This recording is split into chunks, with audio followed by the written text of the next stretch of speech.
जिसने दलितों को सत्ता के शिखर तक पहुंचाया, जिसकी एक झलक पर लाखों सिर झुक जाते थे, आज वही मायावती सवालों के घेरे में है। क्या वो अब भी राजनीति में है? क्या वो फिर से वापसी करेंगी? या बसपा का सूरज अब अस्त हो चुका है?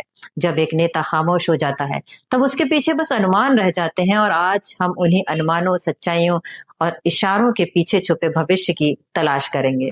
क्योंकि बात सिर्फ मायावती की नहीं है, बात उस करोड़ों लोगों की है जिनका राजनीति में प्रतिनिधित्व करने वाला अब खोता जा रहा है।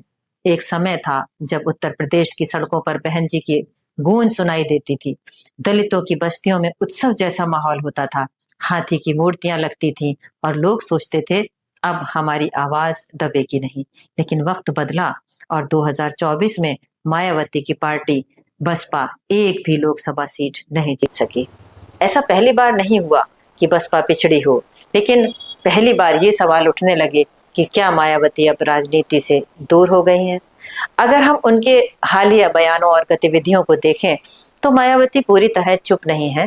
उन्होंने हार के बाद पार्टी कार्यकर्ताओं से कहा कि अब समय आत्ममंथन का है। लेकिन आत्ममंथन अब कब तक चलेगा? सियासत में खालीपन ज्यादा दिन नहीं टिकता, और मायावती की चुप्पी अब उनके समर्थकों में चिंता पैदा कर रही है। एक वक्त था जब मायावती ने अकेले दम पर 4 बार यूपी की मुख्यमंत्री की कुर्सी संभाली। वो देश की पहली दलित महिला मुख्यमंत्री बनी। ये छोटी बात नहीं थी, एक क्रांति थी। लेकिन आज वही नेता जनता से कटता जा रहा है। क्या ये हार उनका अंत है, या एक बड़ी वापसी की तैयारी?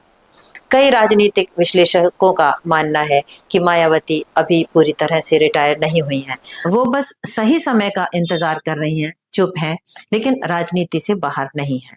क्योंकि अगर वो बाहर होती तो पार्टी की बागडोर किसी और को सौंप देती। लेकिन आज भी बसपा की पूरी कमान उनके हाथ में है। उनके हर ट्वीट, हर बयान का इंतजार होता है। ये संकेत है कि मैदान अभी पूरी तरह छोड़ा नहीं गया है। लेकिन सच्चाई ये भी है कि अब जमाना बदल चुका है। दलित वोट बैंक बढ़ चुका है। एक और बीजेपी है जो सबका साथ सबका विकास के नारे के साथ दलितों को अपने साथ जोड़ रही है। दूसरी ओर चंद्रशेखर आजाद जैसे नए चेहरे उभर कर सामने आए हैं। आज का युवा दलित बहन जी के पुराने अंदाज से खुद को जोड़ नहीं पाता। उसे लगता है कि मायावती अब सिर्फ मूर्तियों और पुरानी राजनीति की प्रतीक बन चुकी है। और यही वो मोड़ है जहां से मायावती की संभावित वापसी की कहानी शुरू होती है। अगर मायावती अब भी खुद को दलितों की नेता मानती हैं, तो उन्हें अपनी राजनीति का तरीका बदलना होगा। उन्हें फिर से सड़कों पर उतरना होगा, गांव में जाना होगा, नौजवानों को पार्टी से जोड़ना होगा, सोशल मीडिया पर मजबूत उपस्थिति बनानी होगी। क्योंकि आज की राजनीति सिर्फ रैलियों से नहीं, डिजिटल रणनीतियों से चलती है। 2024 की हार ने बहन जी को ये सोचने पर मजबूर जरूर किया होगा कि गलती कहाँ हुई। संगठन कमजोर हो गया, नेताओं में जोश नहीं बचा, युवा नेता बसपा छोड़कर दूसरी पार्टियों में चले गए, और जनता में संपर्क बिल्कुल टूट गया। अब अगर उन्हें वापसी करनी है तो ये सब चीजें फिर से बनानी होंगी। बहुत लोग कहते हैं कि मायावती अब थक चुकी हैं, उम्र भी बढ़ गई है और स्वास्थ्य भी पहले जैसा नहीं है। लेकिन इतिहास ने देखा है कि कई नेता 70 साल के बाद भी जबरदस्त वापसी करते हैं। क्या मायावती भी वैसी वापसी कर सकती हैं? ये निर्भर करता है कि वो जनता की आवाज दोबारा सुनना चाहती हैं या नहीं।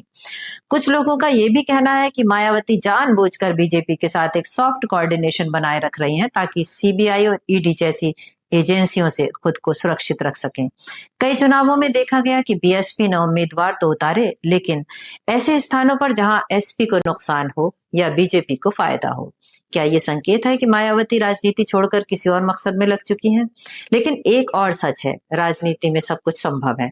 हो सकता है 2027 के विधानसभा चुनावों के लिए मायावती अभी से तैयारी कर रही हो सकता है कि वो एक बड़े गठबंधन की रणनीति बना रही हो, और हो सकता है कि उनका शांत रहना ही उनकी सबसे बड़ी चाल हो।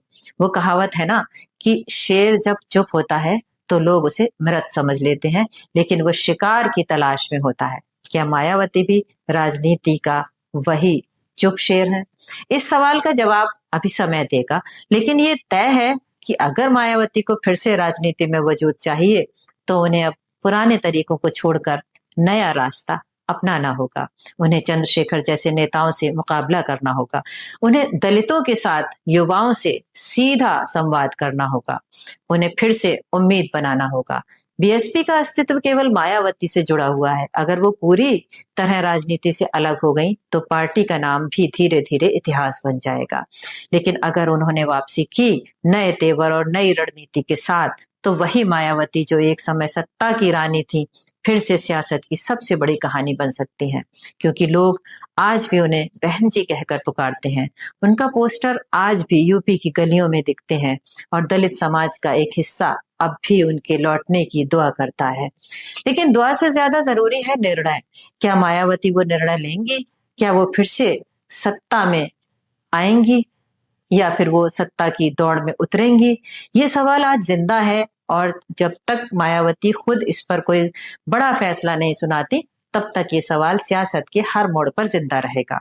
और जब भी वो लौटेंगी, लोग देखेंगे क्या ये वही बहन जी है जो कभी सत्ता की देवी कहलाती थी, या अब सिर्फ इतिहास की कहानी। आज बस इतना ही। बहुत बहुत शुक्रिया।